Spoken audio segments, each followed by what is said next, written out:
তোমার গর্ভ ফল যিশু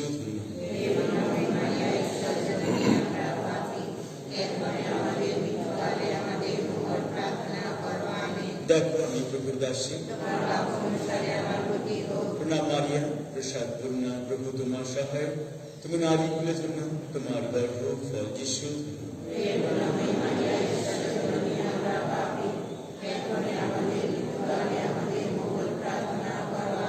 তখন বাক্যদেব ধারণ করলেন। প্রণাম মারিয়া, প্রসাদ পূর্ণা, প্রভু তোমার সহায়। তুমি নারী কুলের জন্য তোমার গর্ভ ফল যিশু।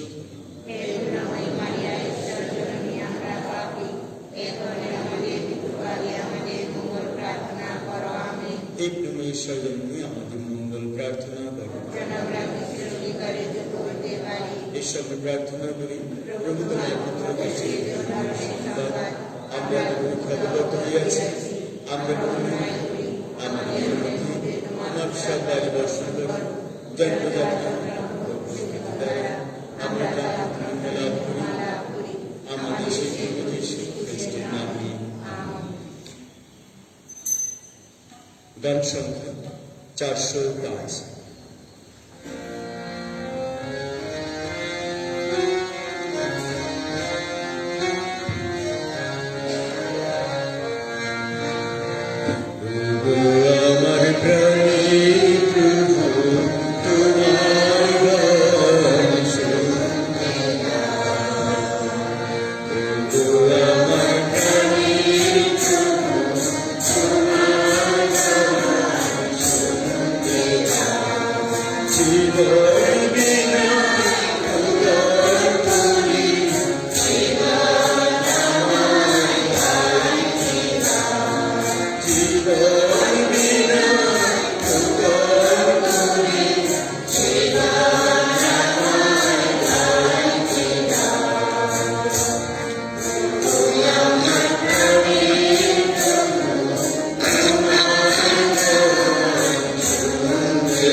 খ্রিস্টকে আমার প্রিয়জনেরা, আজকে আমরা তপস্যাকালের প্রথম রবিবার আমরা পালন করছি।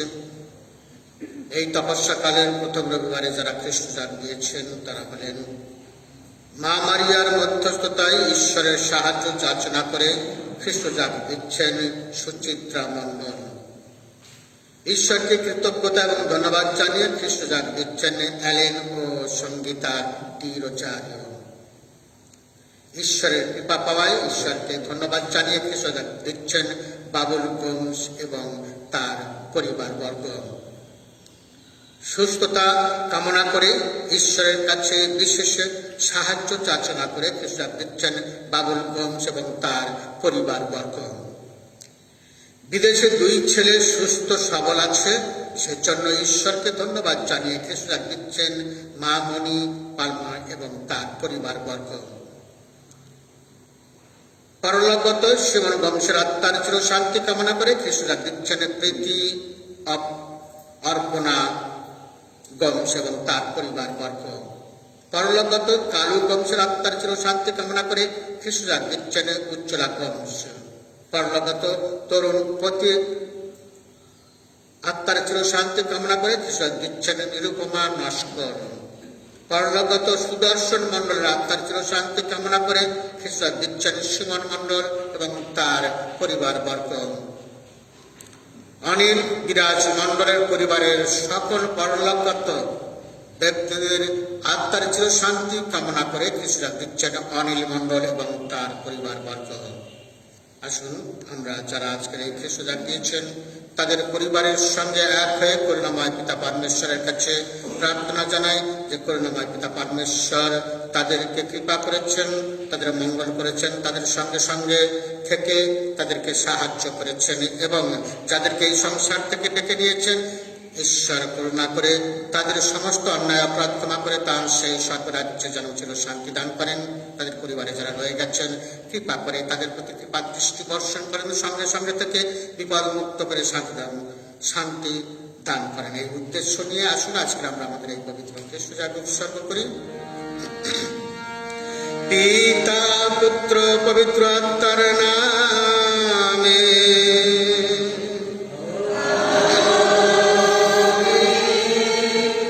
ঈশ্বরের প্রেম করুণা প্রভু যিশুর অনুগ্রহ ও পবিত্র আত্মার নিত্য সহায়তা প্রিয়জনেরা আপনাদের সকলের অন্তরে বিরাজ করুন।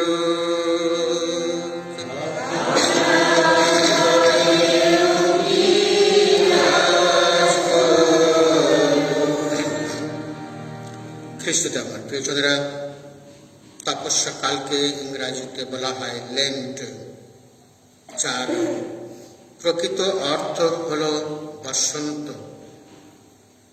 এই বসন্তকালে আমরা দেখি প্রকৃতি গাছপালা তারা তাদের পুরাতন পাতা ঝরিয়ে নূতন পল্লবে পল্লবিত হয়, নূতন সাজে সেজে ওঠে। আর তাই আমাদের আধ্যাত্মিক জীবনেও তপস্যাকাল একটি বসন্তকাল হিসেবে গণ্য করা হয়। আমরা আমাদের পুরাতন অভ্যাস গুলো আমরা পরিত্যাগ করে নতুনভাবে আমরা সেই যীশু খ্রিস্টের সঙ্গে যেন যাত্রা শুরু করতে পারি। সেই যাত্রা শুধু কালভেরি পর্বত পর্যন্ত না, সেই যাত্রা যেন হয় আমাদের সেই শূন্য সমাধি পর্যন্ত, যেখানে আমরা নতুনভাবে আমরা সেই ঈশ্বরের সান্নিধ্য লাভ করতে পারবো। তাই আসুন আজকের এই খ্রিস্টজাগে যাতে আমরা পবিত্র অন্তঃকরণে আমাদের সমস্ত সেই বদ অভ্যাস যেগুলোকে ঈশ্বরের কাছে এবং মানুষের কাছে আসতে বাধা সৃষ্টি করে সেগুলো দূর করে দিয়ে নতুনভাবে যেন আমরা এই খ্রিস্টজাগে নতুন হৃদয় নিয়ে আমরা অংশগ্রহণ করতে পারি। তার জন্য আসুন মনে মনে আমাদের পাপের কথা স্মরণ করে ঈশ্বরের কাছে এবং একে অপরের কাছে ক্ষমা প্রার্থনা করি।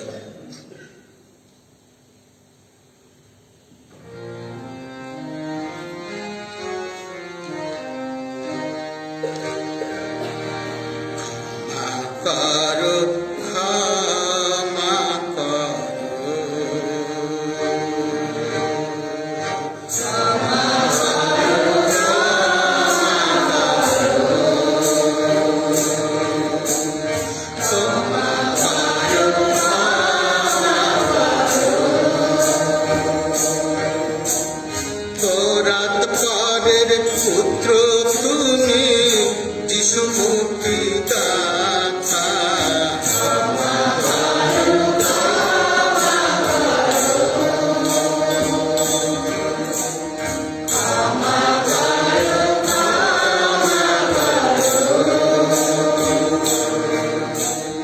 পিতার মহিমা ভিত্তি তুমি যিশু মুক্তিদাতা,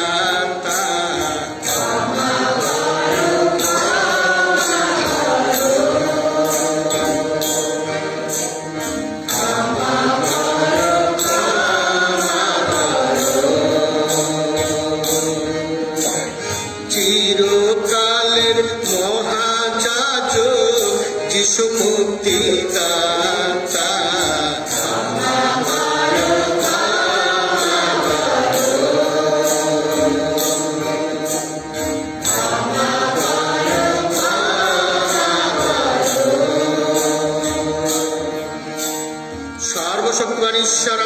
আপনি সদয় হন এবং আমাদের পাপ ক্ষমা করে শাশ্বত জীবন রাজ্যে আমাদের আনয়ন করুন।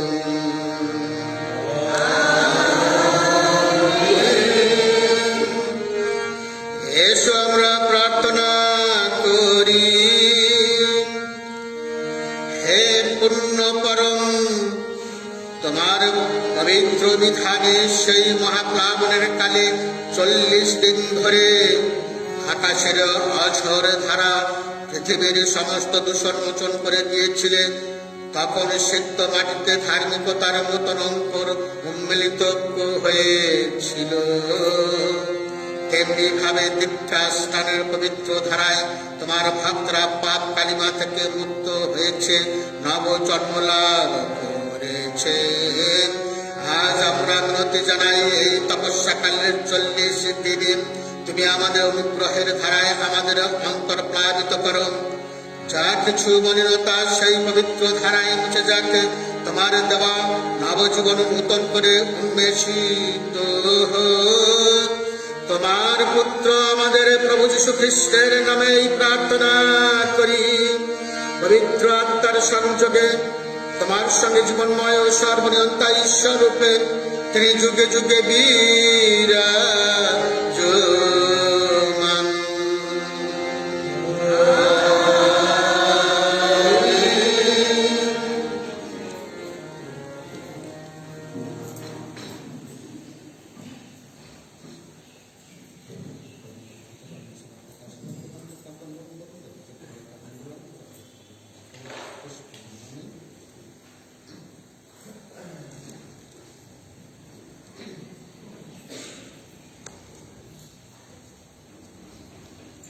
তপস্যাকালের প্রথম রবিবার।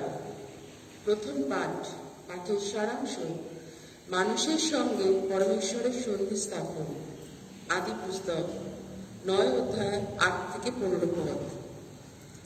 মহাপ্লাবনের পরে পরমেশ্বর নোয়া ও তার পুত্রদের এই কথা বললেন, দেখো, আমি আমার সন্ধি স্থাপন করলাম তোমাদের সঙ্গে, তোমাদের উত্তরপুরুষদের সঙ্গে এবং তোমাদের চারপাশের প্রতিটি প্রাণীর সঙ্গে।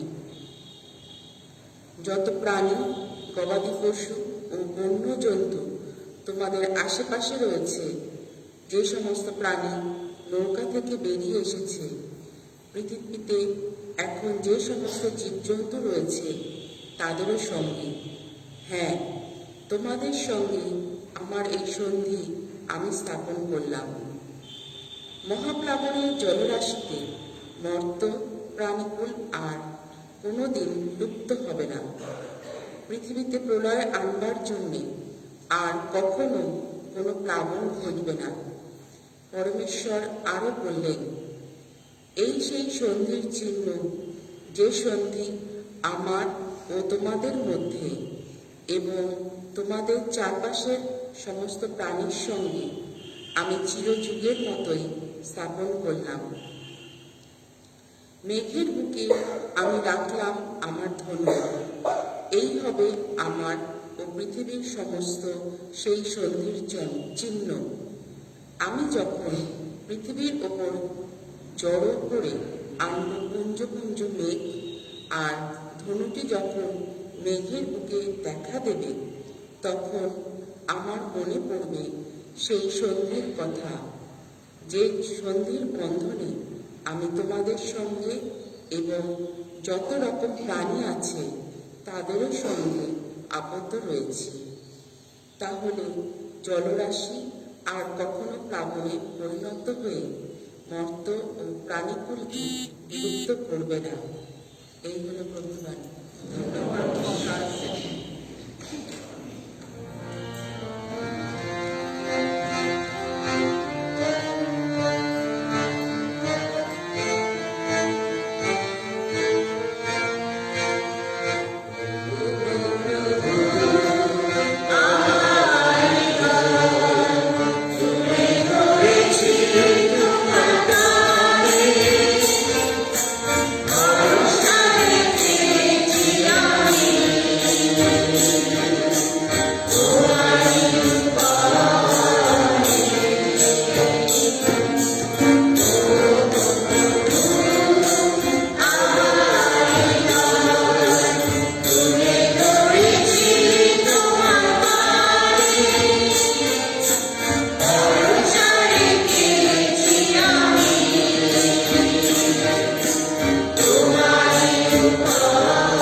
দ্বিতীয় পাঠ।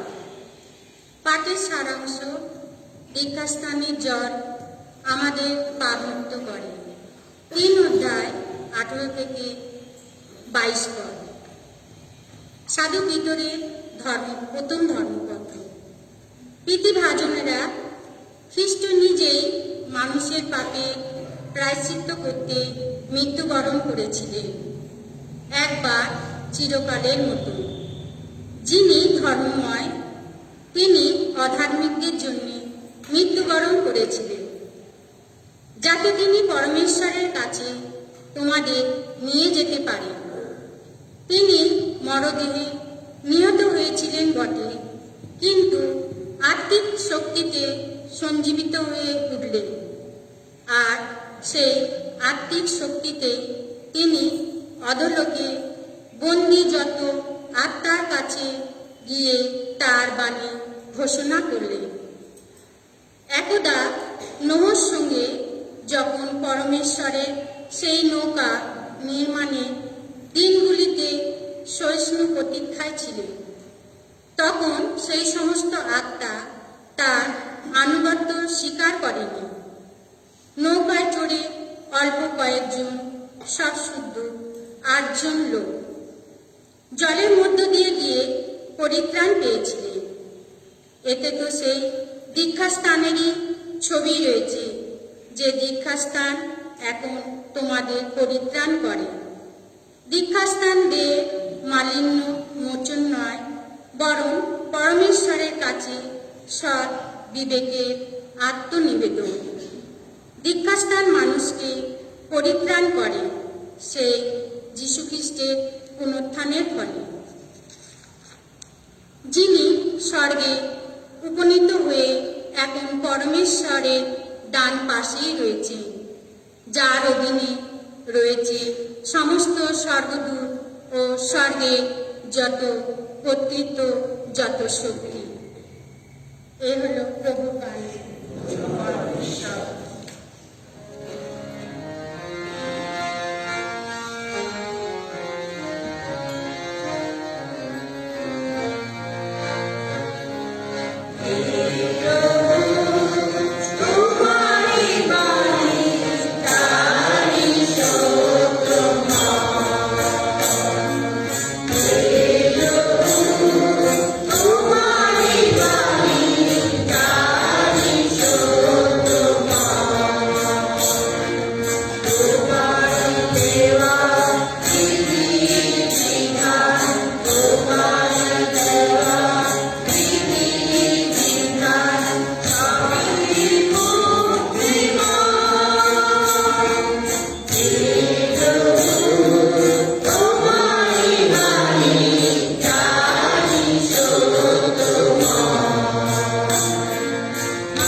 প্রভু আপনাদের সহায়ে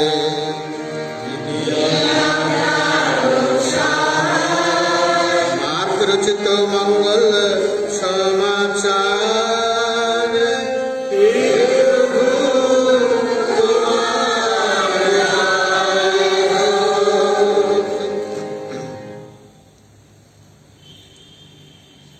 যিশু সবেমাত্র দীক্ষা স্নাত হয়েছেন, তখনই পবিত্র আত্মা তাকে মরুপ্রান্তরে টেনে নিয়ে গেলেন।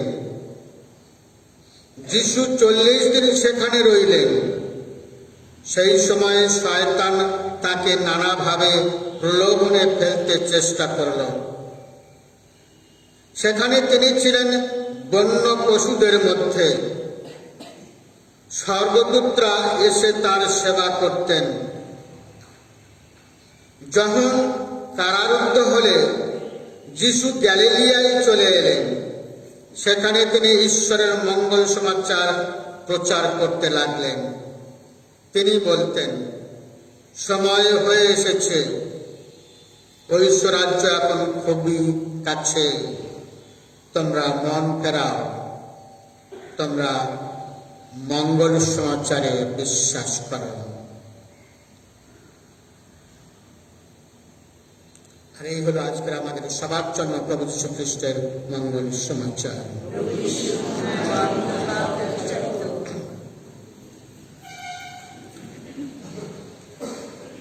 খ্রিস্টে আমার খ্রিস্টরা, তপস্যাকাল হলো যা কিছু আসক্তি থেকে আমাদের এই সংসারের সঙ্গে বেঁধে রেখেছে, সেগুলির বন্ধন থেকে যাতে আমরা মুক্ত হতে পারি। তপস্যাকাল হলো সেই সময়, যে সময় এই সংসারের যা কিছু আসক্তি আমরা ভালোবাসি,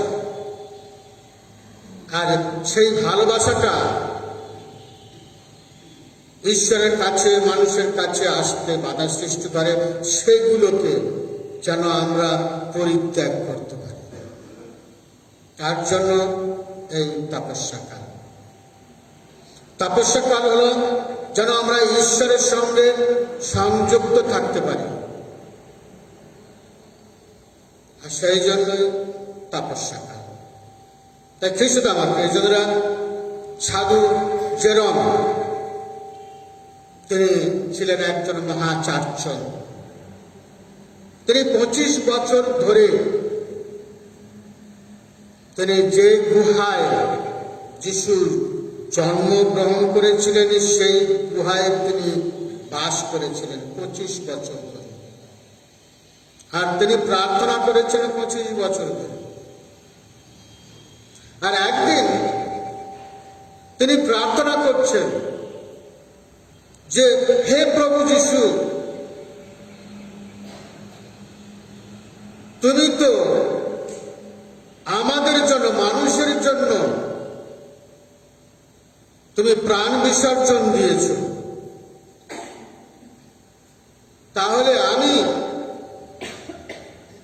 তোমাকে কি দিতে পারি? আমি তোমার জন্য কি করতে পারি? আর তখন প্রভু যিশু তখন বললেন যে, বলো তুমি আমাকে কি দেবে? তুমি বলো, তুমি আমাকে কি দেবে? আর তখন সাধু জেরম বলেছিলেন যে, আমি আমার জীবনটা দিয়ে দিচ্ছি প্রভু, আমার সর্বস্ব তোমাকে দান করছি। যিশু বলেছিলেন যে, তোমার যে সর্বস্ব, সেই সর্বস্বটা গরিবদের দিয়ে দাও, এছাড়া তুমি আমাকে কি দিতে পারো? যেরকম বললো যে, প্রভু আমি তো সব দিচ্ছি, আমার জীবন দিয়েছি, সর্বস্ব দিয়ে দিয়েছি, আমার কাছে তো আর কিছু নেই। আর যিশু তখন বললেন, তোমার ওই পাপময় জীবনটা আমাকে দিয়ে দাও, আমি ধুয়ে মুছে ওটা পরিষ্কার করে পবিত্র করে দেব। শিশুরা আমার প্রয়োজন, এটাই তপস্যা, যে আমাদের পাপময় জীবন, যে জীবনটা ঈশ্বরের কাছে আসতে, প্রতিবেশী মানুষের কাছে আসতে বাধা সৃষ্টি করে, সেগুলোকে বর্জন করে আমরা যেন যিশুর পথে চলতে পারি, ঈশ্বরের পথে চলতে পারি। আর তাই আজকের প্রথম পাঠে আমরা দেখলাম সেই নোয়া, ঈশ্বর এই পৃথিবী সৃষ্টি করেছিলেন, আর সৃষ্টি করে তিনি বলেছিলেন বা সুন্দর হয়েছে। আর তার প্রতিকৃতিতে যাকে তিনি সৃষ্টি করলেন সেই মানুষ ঈশ্বরের অবাধ্য হলো, ঈশ্বর থেকে বঞ্চিত হলো, পাপময় জীবন যাপন করতে লাগলো। পৃথিবী পাপময় জীবনে ভরে গেল, অধার্মিকতা, অরাজকতা, মারামারি, হানাহানি।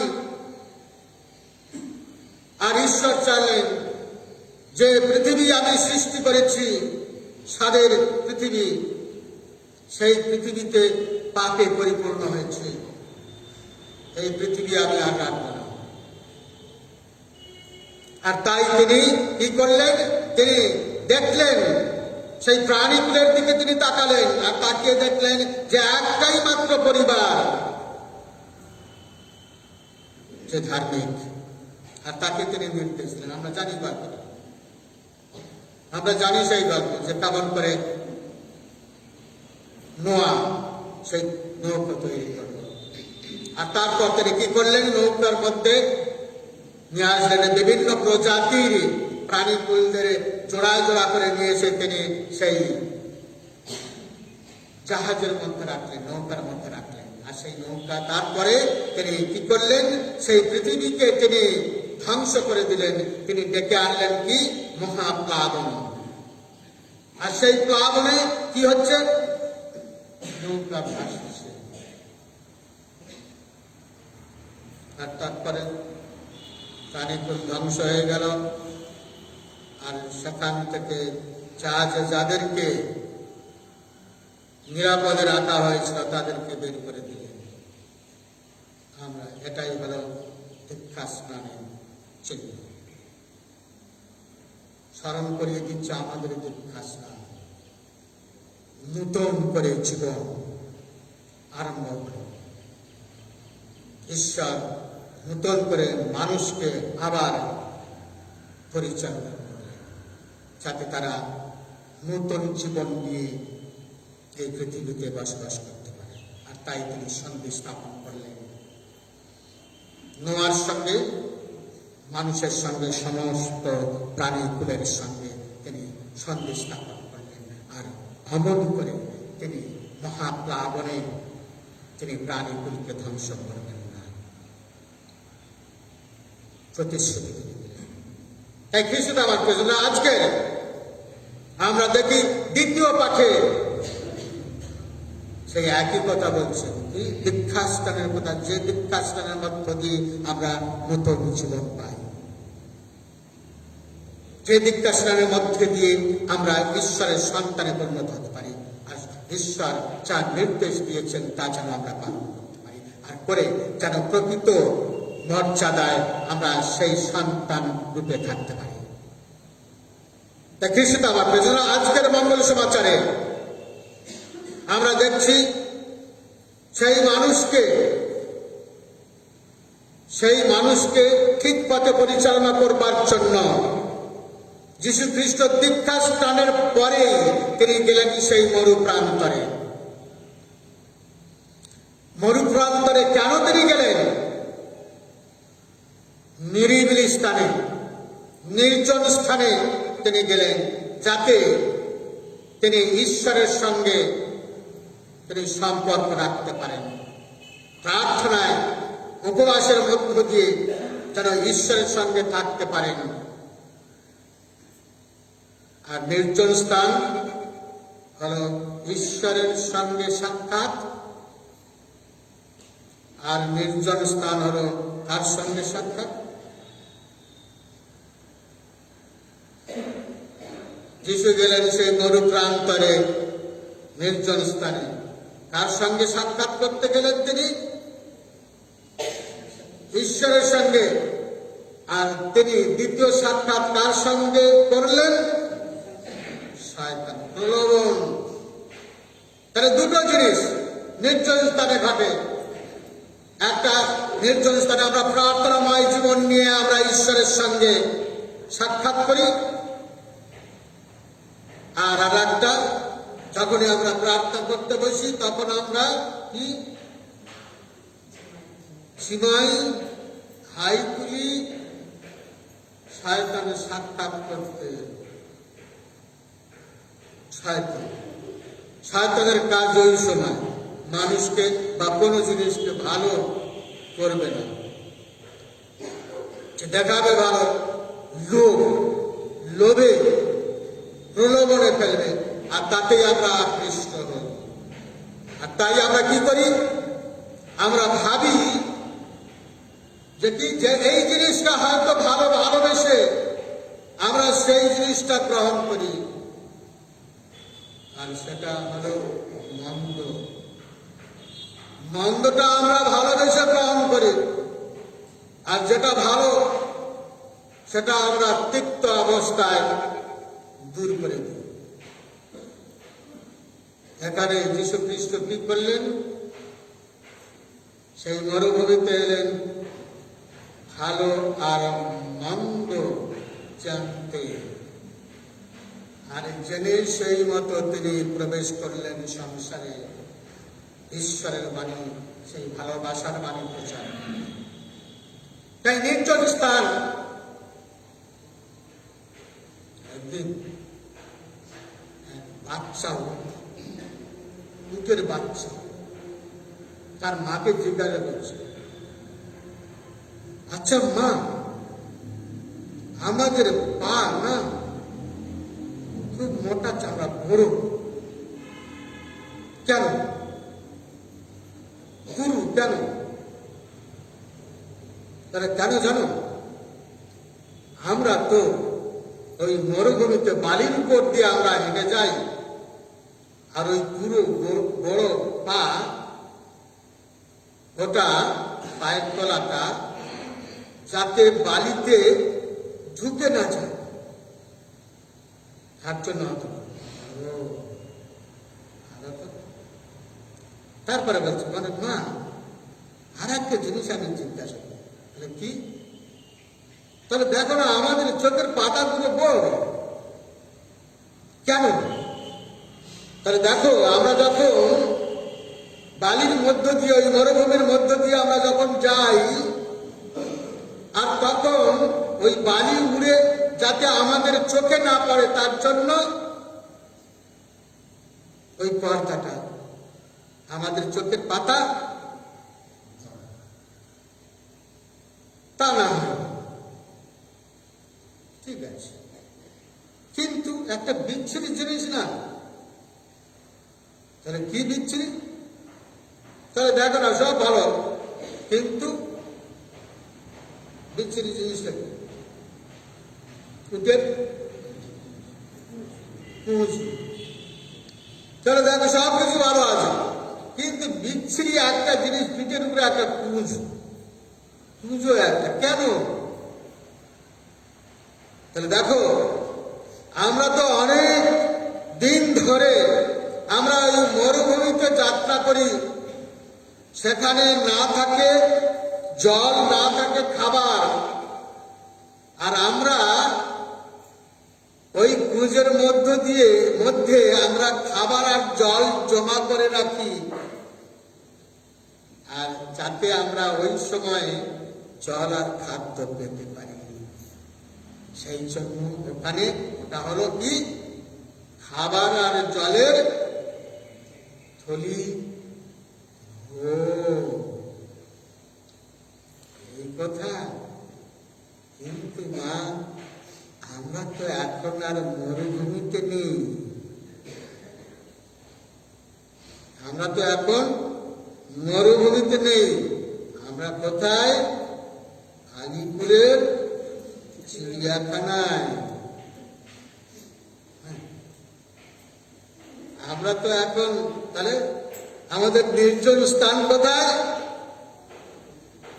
আমরা এখন কোথায়? নির্জন স্থান আমাদের কোথায়? আমাদের ঘরে, আমাদের প্রত্যেকের ঘরে নির্জন স্থান। তাহলে সেই নির্জন স্থানে আমরা কি করি? নির্জন স্থানে আমরা প্রার্থনা করি, ঈশ্বরের সঙ্গে যোগাযোগ করি। আবার আমরা সেই নির্জন স্থানে কি করি? শয়তানের সঙ্গে বার্তালাপ করি, সেই যাতে আমরা ওই শয়তানের কবল থেকে আমরা উদ্ধার পেতে পারি। তার জন্য যীশু খ্রিস্ট সেই মরুভূমিতে গিয়ে পিতার কাছে প্রার্থনা করলেন যে পিতা, আমি যেন সেই শক্তি পেতে পারি, যে শক্তিতে আমি শয়তানকে পরাস্ত করব। মানুষের মতো, মানুষ যেমন প্রলোভনে পড়ে, আমিও তো সেই মানুষ, প্রলোভনে পড়ব, যাতে সেই প্রলোভনকে আমি জয় করতে পারি। তার জন্য তিনি কি করলেন? তিনি প্রার্থনা করলেন পিতার কাছে, উপবাস করলেন তিনি। আর এর মধ্য দিয়ে তিনি আমাদেরকে দেখিয়ে দিচ্ছেন যে মানুষ হিসেবে আমরা দুর্বল, তাই আমাদের দরকার একজনের। কার দরকার? আমরা কার সাহায্য নেব? ঈশ্বরের সাহায্য নেব। যদিও যীশু খ্রিস্ট তিনি ঈশ্বর, তবুও তিনি মানুষ রূপে দুর্বলতা তিনি গ্রহণ করেছিলেন। দুর্বলতা তার ছিল, আর তাই সেই দুর্বলতা থেকে সবল হবার জন্য, শক্তিশালী হবার জন্য তিনি ঈশ্বরের সঙ্গে যোগাযোগ রাখলেন। আর তাই এই তপস্যা কাল হলো এমন একটা সময় যা আমরা ঈশ্বরের সঙ্গে প্রার্থনার মধ্য দিয়ে যোগাযোগ রাখতে পারি। আর আমরা কি করব? আর আমরা করব যেন উপবাস করতে পারি। উপবাস কি? যা ভালো আমার ভালো লেগেছে, যা ঈশ্বরের চোখে মন্দ, সেগুলো থেকে যেন দূরে থাকতে পারি, নিজেকে দূরে রাখতে পারি। তার জন্য উপবাস। উপবাস ওই শুধু খালি ডাল ভাত মাছ থেকে, বন্ধিত মাংস খাওয়া থেকে আমরা অব্যাহত হব না, সেটা না। আমি ধরুন আমি স্মোকিং করি, যে আমি জানি এটা আমার শরীরের পক্ষে ক্ষতিকর, তবু আমি ভালোবাসি। তাহলে সেই ভালোবাসাটা, স্মোকিংকে আমি ভালোবাসি, সিগারেটকে আমি ভালোবাসি, আমি ড্রিঙ্কস করতে ভালোবাসি, সেই ভালোবাসার জিনিসটা যা আমাকে ক্ষতি করে, ঈশ্বরের কাছে মানুষের কাছে যেতে বাধা সৃষ্টি করে, সেইটাই বর্জন করে, সেটাই থেকে উপবাস করা। এটাই প্রকৃত উপবাস।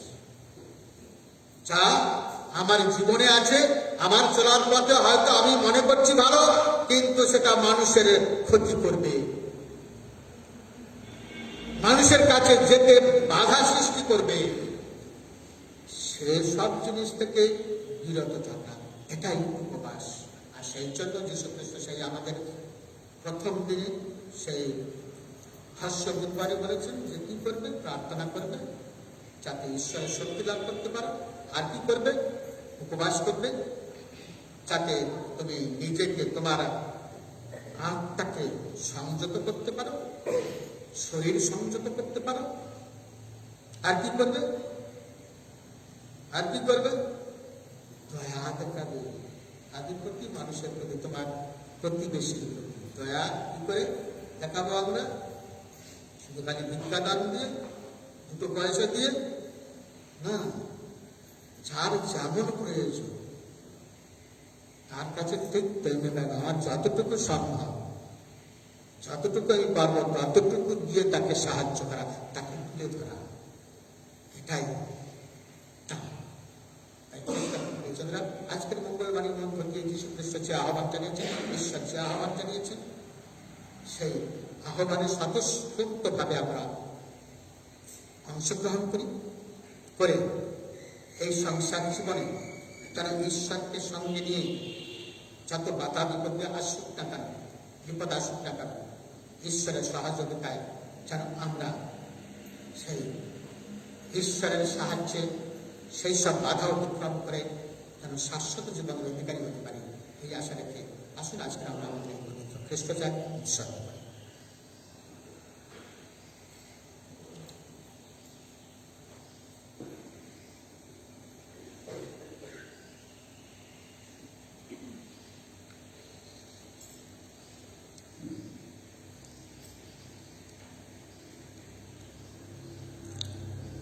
এখন আসুন আমরা উঠে দাঁড়িয়ে আমাদের বিশ্বাস সত্য উচ্চারণ করি।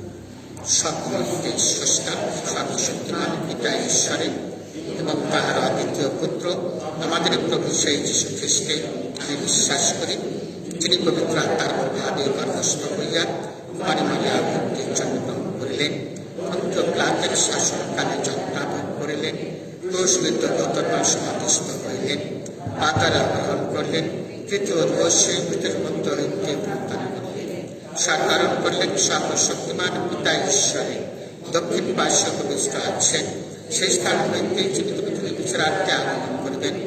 আমি পবিত্র আত্মায় বিশ্বাস করি, পুণ্যময়ী কাতলিক মণ্ডলী, খ্রিস্ট ভক্তগণের পুণ্য সঞ্চয়, পাপের ক্ষমা, শরীরের পুনরুত্থান এবং অনন্ত জীবনে বিশ্বাস করি। প্রিয়জনেরা, আসুন আমরা সকল মানুষের কল্যাণের জন্য প্রভু পরমেশ্বরের কাছে আমরা প্রার্থনা জানাই। আমাদের সকলের উত্তর হবে, হে প্রভু আমাদের প্রার্থনা শ্রবণ করো। পূর্ণ পিতা মহোদয়, বিশপ, পুরোহিত, সিস্টারগণ, ক্যাটেকিস্ট ও সাধারণ ধর্ম প্রচারকদের জন্য প্রার্থনা করি। তারা যেন প্রভু যিশুর ঐশ্বরিক শক্তিতে বলীয়ান হয়ে এবং সংসারে চলার পথে তাকে সম্বল ও পাথেয় করে তাদের ব্যক্তিগত ও দলগত কর্তব্য পালন করতে পারেন এবং দৈনন্দিন জীবনে যিশু মুক্তিবাণীর উপযুক্ত ধারক ও বাহক হতে পারেন, তার জন্য প্রার্থনা করি। হে প্রভু আমাদের প্রার্থনা শ্রবণ করো। হে প্রভু আমাদের আশীর্বাদ করো, আমরা যেন এই তপস্যাকালে উপযুক্ত প্রায়শ্চিত্ত, আত্মসংযম ও স্বার্থ ত্যাগ করে যথাযোগ্যভাবে এই তপস্যাকাল পালন করতে পারি, এই প্রার্থনা করি। হে প্রভু আমাদের প্রার্থনা শ্রবণ করো। হে প্রভু আমরা যেন লোককে দেখিয়ে ধর্মকর্ম না করি, আমাদের অন্তরে গভীরে তোমার মধুর উপস্থিতি অনুভব করে পবিত্র ও নম্র চিত্তে এবং দৃঢ় বিশ্বাসের সঙ্গে যেন আমাদের প্রার্থনা, ভিক্ষাদান, সেবাকর্ম ও উপবাস করতে পারি, এমন মনোভাব ও শক্তির জন্য প্রার্থনা করি। হে প্রভু আমাদের প্রার্থনা শ্রবণ করো। হে প্রভু তুমি জগতের আলো, এই তপস্যাকালে আমরা যেন পাপের অন্ধকার পরিবেশ পরিত্যাগ করে তোমার দিব্য আলোতে আবগাহন করতে পারি, জীবনে আলোর পথে তোমায় অনুসরণ করে জীবনযাত্রা শেষে যেন তোমার আলোক রাজ্যে প্রবেশ করে জীবন পূর্ণতা অর্জন করতে পারি, এই প্রার্থনা করি। হে প্রভু আমাদের প্রার্থনা শ্রবণ করো। আমরা বিশেষ করে প্রার্থনা করি সুমন, কালু, তরুণ এবং সুদর্শনের জন্য এবং অনিল ও বিরাজ মণ্ডলের পরিবারে যারা মারা গেছেন তাদের প্রত্যেকের জন্য আমরা প্রার্থনা করি যে করুণাময় পিতা পরমেশ্বর যেন তাদের সমস্ত অন্যায় অপরাধ ক্ষমা করেন এবং ক্ষমা করে তার সেই স্বর্গরাজ্যের চির শান্তি দান করেন। তাদের পরিবারে যারা রয়ে গেছেন ঈশ্বর কৃপা করে তাদের প্রতি প্রসন্ন দৃষ্টিপাত করেন, তাদের সঙ্গে সঙ্গে তাকে বিপদ মুক্ত করে শান্তি দানে ধন্য করেন। আসুন তার জন্য আমরা প্রভুর কাছে প্রার্থনা জানাই। আপনারা আপনাদের মনের সেই ইচ্ছা এখন করুণাময় পিতা পরমেশ্বরের চরণে অর্পণ করুন।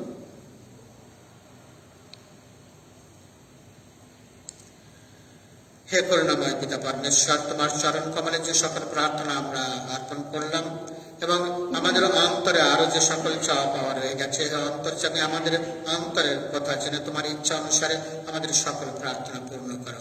আমাদের প্রভু যীশু খ্রিস্টের নামে এই প্রার্থনা করি। প্যাট সংখ্যা 56/4।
প্রিয়জনেরা, প্রার্থনা করো যাতে আমাদের সকলের এই যজ্ঞের উৎসর্গ সর্বশক্তিমান পিতা পরমেশ্বরের কাছে গ্রহণীয় হয়।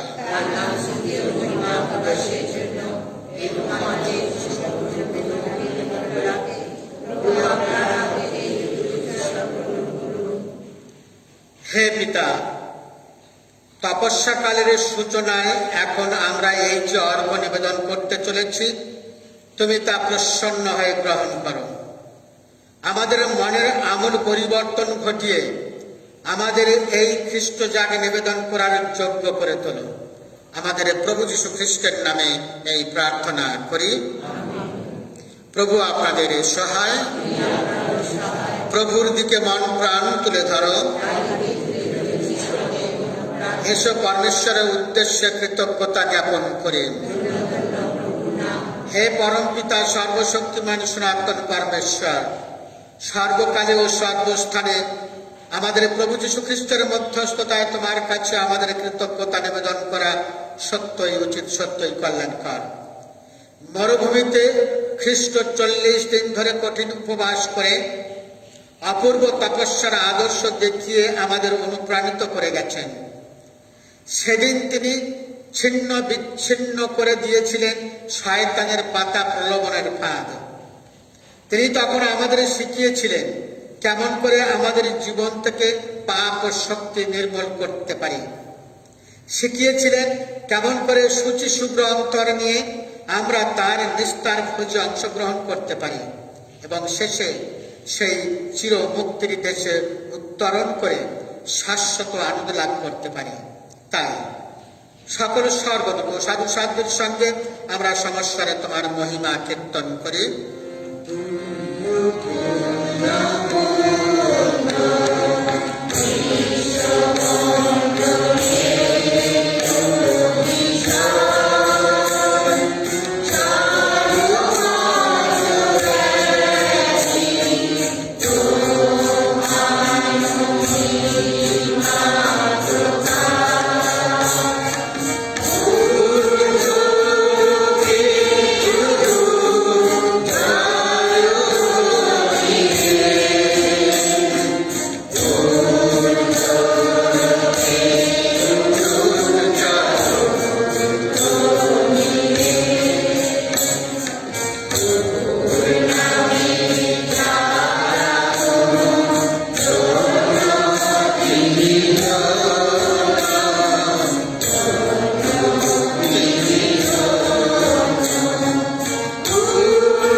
সত্যই পিতা, তুমি পরম পুণ্যময়, তুমি সমস্ত পবিত্রতার উৎস।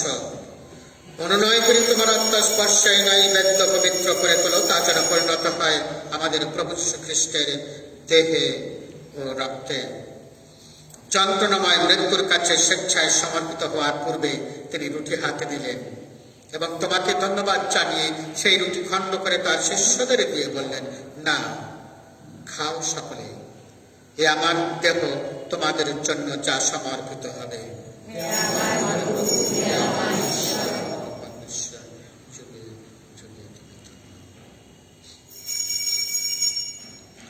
তেমনি ভাবে শান্ত ভোজের পরে তিনি পাত্রটিও নিলেন। তোমাকে পুনরায় ধন্যবাদ ও স্তুতি জানিয়ে তিনি পাত্রটি তার শিষ্যদের দিয়ে বললেন, না, পান করো সকলে, এ আমার রক্তের পাত্র, নতুন ও শাশ্বত সন্ধের রক্ত। এ রক্ত তোমাদের জন্য আর সকল মানুষের জন্য পামোচনের উদ্দেশ্যে পাঠিত হবে। তোমরা আমার শরণার্থে এই অনুষ্ঠান করবে।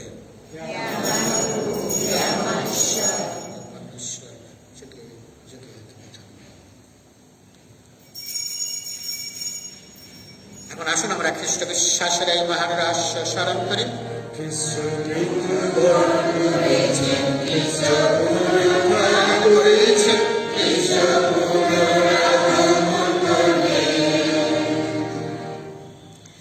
হে পিতা, খ্রিস্টের মৃত্যু পুনরুত্থানের কথা স্মরণ করে আমরা এই জীবনদায়ী রুটি, এই মুক্তপ্রদ পাত্র তোমার কাছে নিবেদন করি। তোমার সামনে দাঁড়িয়ে এই পুণ্যযোগ্য নিবেদন করার এই যে অধিকার তুমি আমাদের দিয়েছ, তার জন্য আমরা তোমাকে ধন্যবাদ জানাই। আমরা সবিনয় বিনতি করি এই খ্রিস্ট যজ্ঞভাজে অংশগ্রহণ করে আমরা সবাই যেন পবিত্র আত্মার প্রভাবে এক হয়ে উঠতে পারি। হে পিতা, সমগ্র ভূমণ্ডলে বিস্তৃত তোমার ভক্ত মণ্ডলকে স্মরণ রেখো, আশীর্বাদ করো।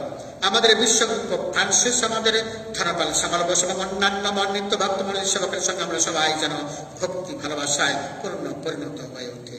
তোমার সেবকে সেবিকা সিমন, কালু, তরুণ, সুদর্শন এবং অনিল ও বিরাজ মণ্ডলের পরিবারে যারা মারা গেছেন তাদের সকলের প্রতি কৃপা দৃষ্টি বর্ষণ করো প্রভু।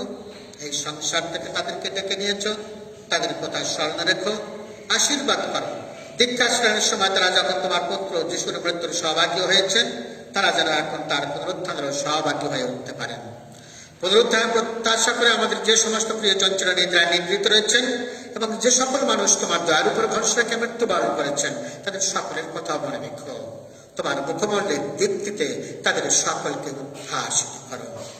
আমাদের সকলের প্রতি কৃপা প্রদর্শন করো। ঈশ্বর জনে ধন্য কুমারী মারিয়া, ধন্য পূর্ণশালী স্বামী সাধু জোসেফ, ধন্য প্রাণিত শিষ্যগণ এবং যুগে যুগে যে সকল সাধু শান্তি তোমার প্রতি লাভ করেছেন, বিশেষ করে সাধু আন্তরি, কলকাতার শান্তি মাদার তেরেসা, তাদের সঙ্গে আমাদেরও শাশ্বত জীবনের সহভাগ্য হবার যোগ্য করে তোলো। আমরা যেন তাদের সঙ্গে মিলিত হয়ে তোমার মহিমা কীর্তন করতে পারি। তোমার পুত্র যীশু খ্রিস্টের নামে এই প্রার্থনা করি।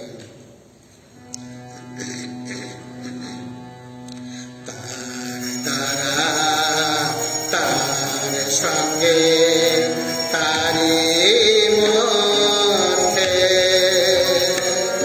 পবিত্র আত্মার সংযোগে হে সর্বশক্তিমান পিতা পরমেশ্বর, সমস্ত তোমারি সমস্ত মহিমা যুগ যুগান্তরে।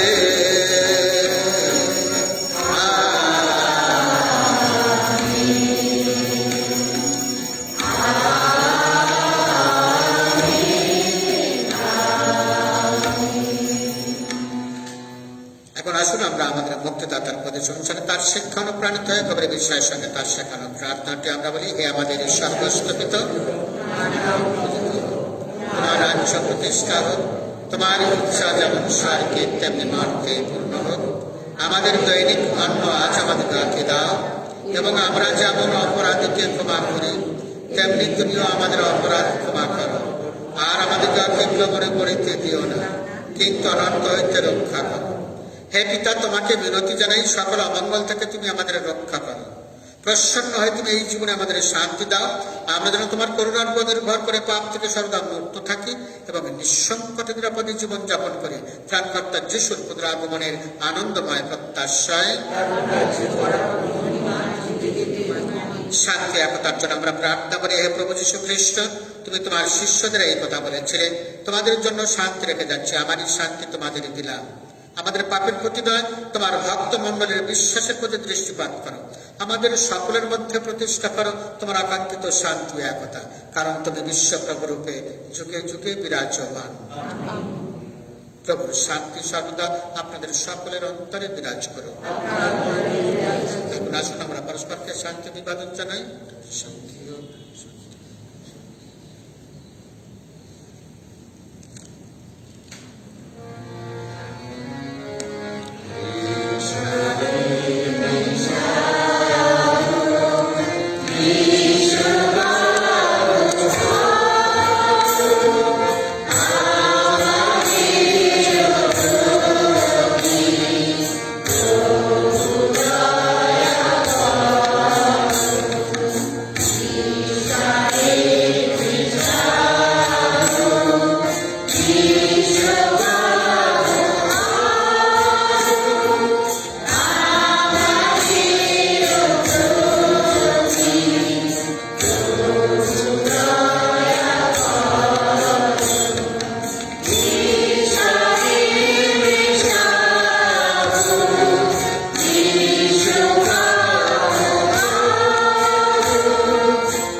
এই দেখো ঈশ্বরের শ্রাবক, এই দেখো বিশ্ব পাপ হর, প্রভুর ভোজে যারা নিমন্ত্রিত তারা সকলে ধন্য।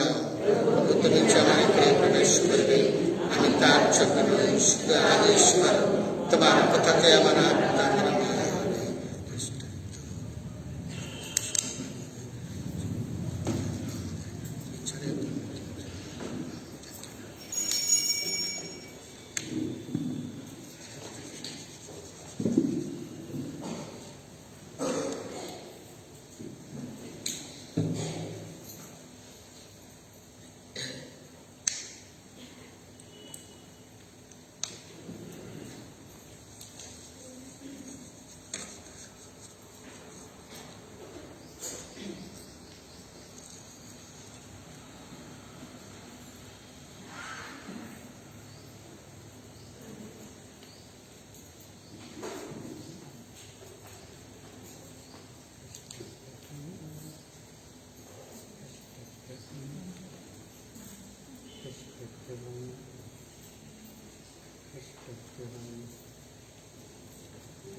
দান সংখ্যা 431/1।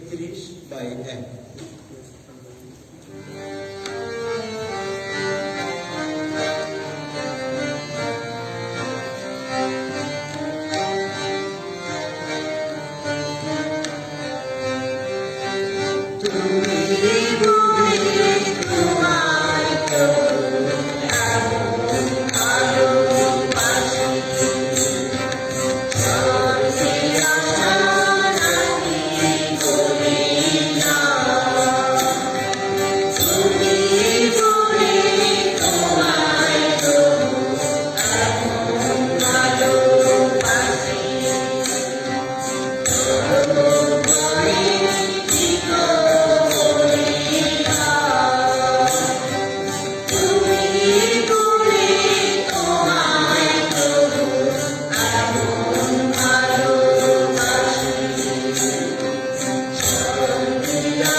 announcements.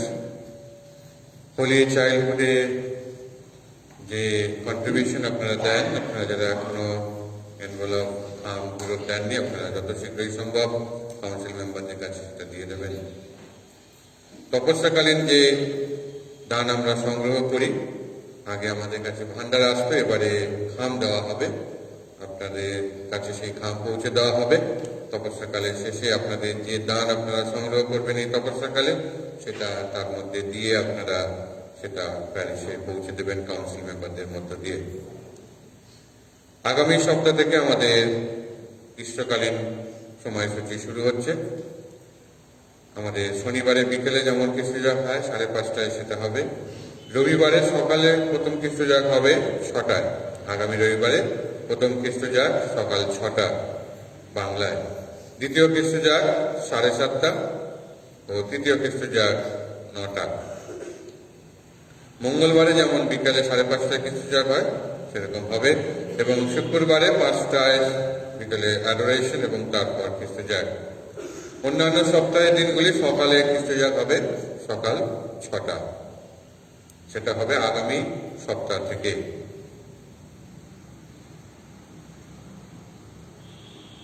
আমাদের প্যারিসের জন্য আমরা নতুন টয়লেট তৈরি করছি। আপনারা যদি কেউ ইচ্ছুক থাকেন কিছু দানের জন্য, আপনারা অফিসে যোগাযোগ করবেন। আমাদের কবরস্থান রেনোভেশন কাজ চলছে, মাটি ফেলা হচ্ছে এবং সুন্দর করে সেটা রেনোভেশন করা হবে। আর সেই জন্য মাটি আমাদেরকে কাউন্সিলর দিচ্ছেন, কাউন্সিলরকে ধন্যবাদ জানাই, এবং এই কাজ যেন আমাদের ভালো মতো হয় আপনাদের সহযোগিতা কামনা করি। গত ভস্য বুধবার গ্রোটোর সামনে এক টানের একটা দুল পাওয়া গেছে, দুটো না একটা। কারণ যদি হারিয়ে গিয়ে থাকে বা কেউ যদি জানেন, আপনারা অফিসে যোগাযোগ করবেন।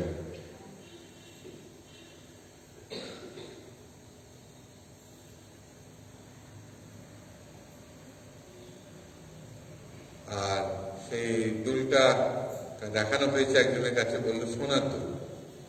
সেটা যদি হয়ে থাকে, কেউ যদি হারিয়ে ফেলে থাকে, অফিসে যোগাযোগ করলে আমরা সেটা ফেরত দেবো। তবে বলতে হবে যে কার দুল, আরেকটা দুল আনতে হবে, সেক্ষেত্রে আমরা সেইভাবে ফেরত দেব। গত রবিবার চাঁদা উঠেছে 2,845 টাকা এবং গত ভস্য বুধবারে চাঁদা উঠেছে 5,967 টাকায়। দানের জন্য আপনাদেরকে অসংখ্য ধন্যবাদ।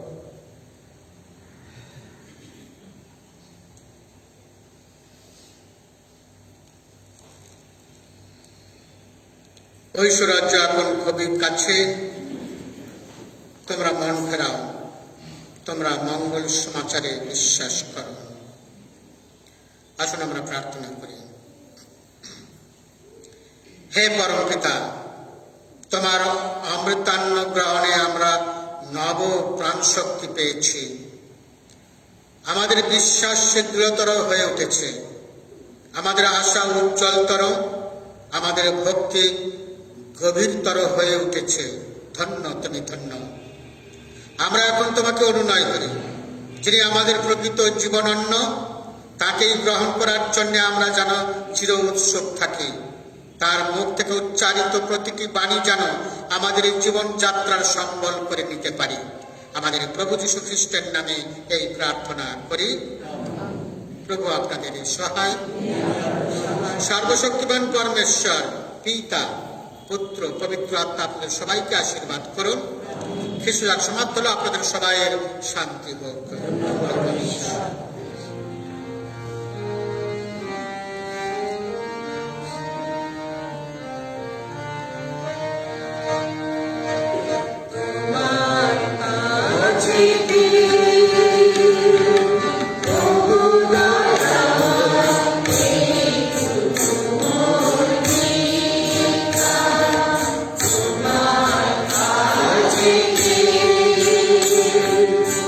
Oh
সাথী মাদার তেরেসা, আমাদের মঙ্গল প্রার্থনা করো। সাধু জোসেফ, আমাদের মঙ্গল প্রার্থনা করো। এবং পরলোকগত পরলোকগত ভগবতীর আত্মা, ঈশ্বরের দয়া, শান্তি, সহায়তা